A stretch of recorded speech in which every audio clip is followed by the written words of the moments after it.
So you're thinking about buying a waterfront home, maybe a quiet retreat, a weekend getaway, or even a full-time lakefront lifestyle. But before you dive in, here are a few things you need to know to make sure you're getting into the right property for your needs. Because buying a lake house, it's not the same as buying a regular home. Let's break it down with a few things that can make or break your lakefront experience. One's going to be check the water depth and lake levels.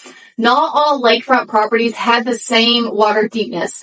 Some areas stay deep year-round, while others, especially coves, can get really shallow during dry season. If you're planning on docking a boat, a jet ski, or even just swimming, you'll need to make sure the deepness of the water is right for you. One big tip I can have for this is look at historical lake levels and talk to the neighbors.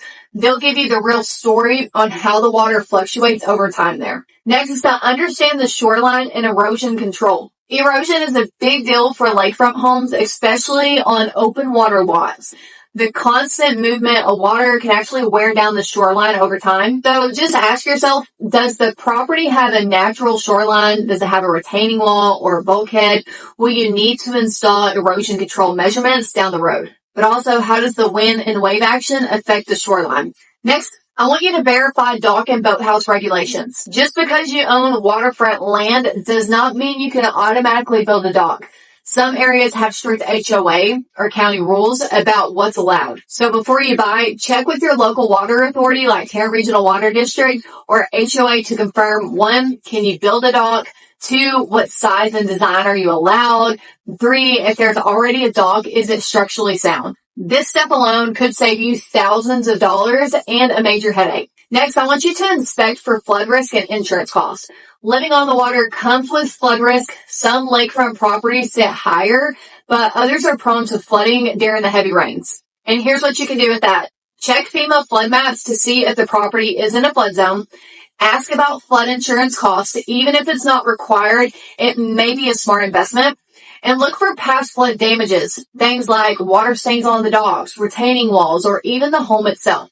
Then research the HOA and community rules. If the property is in a lakefront community, there's a good chance it has an HOA or deed restriction. Before buying, find out these things. Are short-term rentals, Airbnb, VRBO, are they allowed?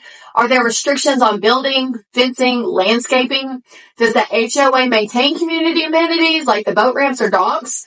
And another tip, even if there's no HOA, check for deed restrictions with the title company.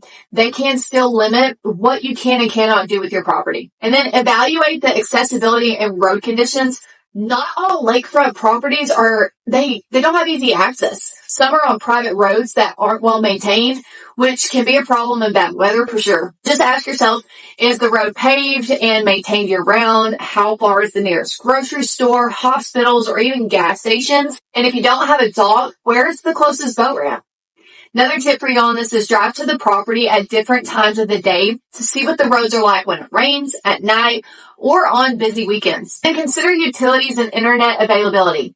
Some remote lakefront properties don't have city water, sewer, or even high internet speeds. Another thing, before buying, ask, is there city water and sewer, or will you need a well or a septic? How is the internet and cell service here, especially if you work remotely?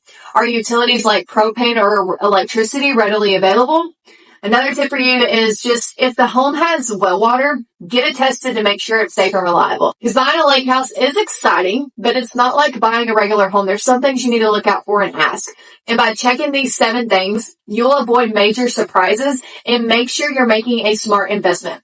One that truly fits your lifestyle when looking to move to the lake. If this was helpful, hit that like button and let me know in the comments. What's your biggest must-have for a lakefront property? If you're new here, my name is Miriah Zuniga, a local real estate agent and a proud resident of Richland Chambers Lake. I get messages every single day from people that are looking to move to the area like yourself, and I'd love to help make your move a smooth one and easy. So whether you're planning or you're just exploring, I'm here to help guide you. Check the description below for my contact information and a free guide to help you live like a local here.